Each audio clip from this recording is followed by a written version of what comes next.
Finally, naganap na ngayong araw ang pinakaaabangang kasalan ni V. Cortez at Kong TV. Bago ang lahat, huwag niyong kalimutang mag-subscribe at pindutin ang notification bell para maging updated sa ating mga susunod na video. Naganap ngayong araw, June 17, 2024, ang kasal ni V at Kong, kung saan makikita niyo nga naabay ang kanilang anak na si Baby Kidlat.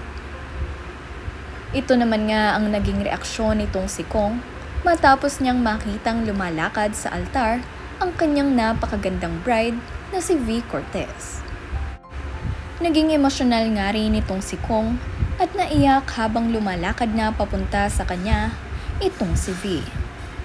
Dahil naiisip nga niya kung papaano sila nagsimula na ngayon ay ikinakasal na silang dalawa.